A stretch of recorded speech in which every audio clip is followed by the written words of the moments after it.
Assalamualaikum warahmatullahi wabarakatuh. Baik, saya Cynthia Agus Payu, kelas AD3 Farmasi 2018, ingin memaparkan materi tentang titrasi bebas air. Titrasi bebas air adalah suatu titrasi yang tidak menggunakan air sebagai pelarut, tetapi digunakan pelarut organik seperti alkohol, eter, atau pelarut-pelarut organik lainnya, karena senyawa tersebut tidak dapat larut dalam air. Di samping itu kurang reaktif dalam air seperti misalnya garam-garam amina, di mana garam-garam ini dirombak lebih dahulu menjadi basa yang bebas larut dalam air. Sari dengan pelarut organik lain dan direaksikan dengan asam baku berlebih, yang kemudian pelarutnya diuapkan dan berubah kelebihan asam ditentukan kembali dengan basa baku, sedangkan senyawa-senyawa organik yang mengandung nitrogen ditentukan dengan metode Catch-Dahl, di mana senyawa-senyawa yang berupa garam, natrium diasamkan dahulu. Kemudian senyawa yang tidak larut dalam air disaring dengan pelarut lainnya, seperti organik. Pelarut diuapkan dan sisa dikeringkan dan ditimbang. Jenis dan pengaruh pelarut dalam titrasi. Yang pertama, pelarut aprotik. Pelarut aprotik adalah pelarut yang tidak dapat memberikan proton, yaitu pelarut yang tidak terdisosiasi menjadi proton dan anion pelarut. Sebagai contoh adalah pelarut benzen. Kerugiannya adalah sifatnya yang sedikit polar atau non-polar yang mempunyai daya larut yang amat kecil. Selain itu, hantaran suatu larutan akan sangat dikurangi. Yang kedua, pelarut protik. Pelarut protik adalah pelarut yang menunjukkan disosiasi sendiri menjadi proton dan anion pelarut.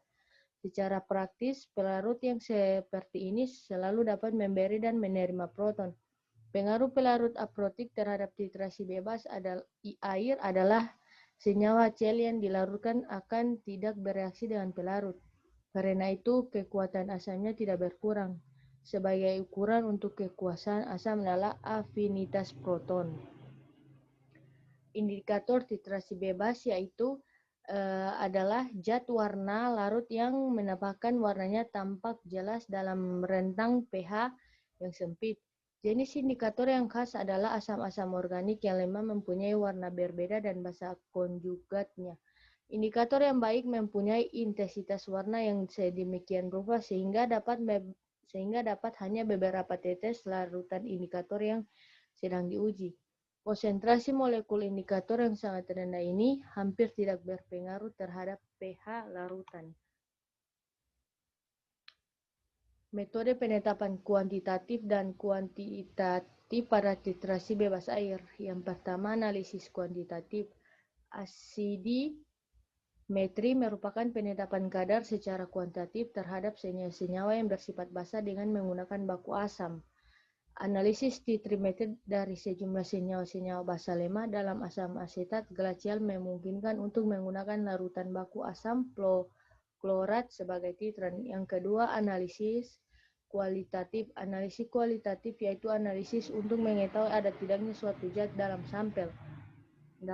Dalam titrasi bebas air, maka akan menentukannya diperlukan titrasi, misalnya dengan titrasi netralisasi.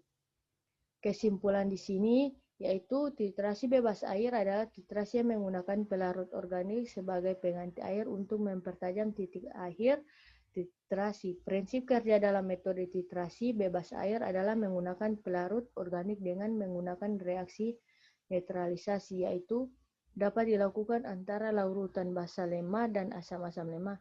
Sampilan cocok untuk titrasi ini adalah asam basa yang sangat lemah dan pelarut-pelarut organik.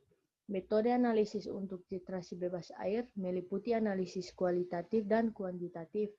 Metode analisis kualitatif dilakukan dengan cara alkalimetri di mana sampelnya adalah asam titrasi dan basa, sedangkan metode analisis kuantitatif adalah dengan cara asidimetri. Baiklah, lebih kurangnya mohon maaf. Assalamualaikum warahmatullahi wabarakatuh.